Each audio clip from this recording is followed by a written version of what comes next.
सोचिए, भारतीय जनता पार्टी की सबसे बड़ी धूल विरोधी पार्टी का मुखिया अचानक राजस्थान आए और बीजेपी की एक कद्दावर नेता की तारीफों के पुल बांध दे। राजनीति में जब कोई विरोधी आपकी तारीफ करे तो समझ लीजिए निशाना कहीं और ही है। समाजवादी पार्टी के प्रमुख अखिलेश यादव आज जयपुर पहुंचे और उन्होंने पूर्व सीएम वसुंधरा राजे की तारीफ करते हुए एक ऐसा पॉलिटिकल बम फोड़ा है जिसने राजस्थान की सियासत में आग लगा कर रखी है। अखिलेश ने मौजूदा सीएम भजनलाल शर्मा को सीधा पर्ची वाला मुख्यमंत्री कह डाला और दावा किया कि अगर वसुंधरा सीएम होती तो राजस्थान का ज्यादा भला होता। इतना ही नहीं, अखिलेश ने नीतीश कुमार को लेकर भी एक बड़ा खुलासा किया है। आइए आसान भाषा में अखिलेश यादव के सियासी माइंड गेम का पूरा पोस्टमार्टम करते हैं। नमस्कार, आप देखना शुरू कर चुके हैं रॉयल पत्रिका। मेरा नाम है सलमान पठान। आज हम बात कर रहे हैं अखिलेश यादव के उस जयपुर दौरे की जहां उन्होंने राजस्थान बीजेपी की अंदरूनी राजनीति की दुखती रग पर सीधा हाथ रख दिया है। उत्तर प्रदेश के पूर्व मुख्यमंत्री अखिलेश यादव आज राजस्थान के दौरे पर जयपुर पहुंचे। यहां आते ही उन्होंने बीजेपी पर चौतरफा हमला बोल दिया। दरअसल हाल ही में पूर्व सीएम वसुंधरा राजे का एक दर्द भरा बयान वायरल हुआ था जिसमें उन्होंने कहा था कि मैं अपने आप के लिए नहीं लड़ सकी तो तुम्हारे लिए क्या लड़ूंगी।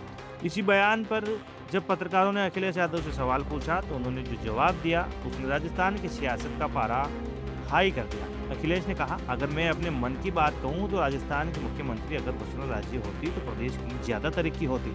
इसके बाद उन्होंने सीधा निशाना मौजूदा मुख्यमंत्री पर साधा और कहा कि ये पर्ची वाले मुख्यमंत्री किसी का भला नहीं कर सकते। अब एक न्यूज जर्नलिस्ट के तौर पर मैं आपको अखिलेश यादव के इस बयान की रिकॉर्डिंग करके बताता हूँ कि आखिर उन्होंने जयपुर आकर ये बात क्यों कही। पहला निशाना, बीजेपी की अंदरूनी गुटबाजी पर तंज। अखिलेश यादव बहुत अच्छी तरह जानते हैं कि राजस्थान बीजेपी में इस वक्त मूल कार्यकर्ता बनाम नए कार्यकर्ता की बहस छिड़ी। वसुंधरा राजे की तारीफ करके अखिलेश ने बीजेपी के उसी अंदरूनी जख्म को कुरेदने का काम किया है। पर्ची सीएम वाला तंज कसकर वो एक नैरेटिव सेट करना चाहते हैं कि मौजूदा सरकार आला कमान के इशारों पर चल रही है। दूसरा धमाका, नीतीश कुमार पर षड्यंत्र की थ्योरी। अखिलेश ने सिर्फ राजस्थान नहीं बल्कि नेशनल पॉलिटिक्स पर भी बड़ा दावा किया। नीतीश कुमार के राज्यसभा सांसद के रूप में शपथ लेने पर तंज कसते हुए अखिलेश ने कहा कि हम सब चाहते थे कि नीतीश बाबू प्रधानमंत्री बनकर रिटायर, लेकिन बीजेपी ने उनके साथ साजिश की और अब वो एक राज्यसभा सांसद के रूप में रिटायर होंगे। तीसरा निशाना, किसान और महंगाई। अखिलेश ने बीजेपी को उनके पुराने वादों की याद दिलाई। उन्होंने सीधा सवाल पूछा कि जो सरकार किसानों की आय दोगुना करने का ढिंढोरा पीटती थी वो आज इस मुद्दे पर खामोश क्यों है। आज किसान की आय नहीं बल्कि खर्चे कई गुना बढ़ गए हैं।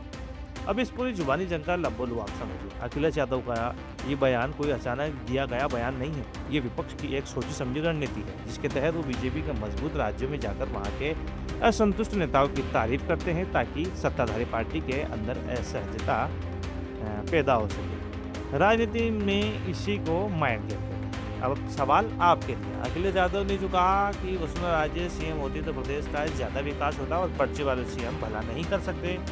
क्या आप अखिलेश यादव के इस राजनीतिक आकलन से सहमत हैं? अपना पॉलिटिकल दिमाग दौड़ाइए और कमेंट बॉक्स में अपनी राय जरूर लिखिए। राजस्थान और देश की सियासत के हर गहरे राज का सबसे सटीक विश्लेषण देखने के लिए सब्सक्राइब करें हमारा चैनल। आप देख रहे हैं रॉयल पत्रिका। मेरा नाम है सलमान पठान। जय हिंद।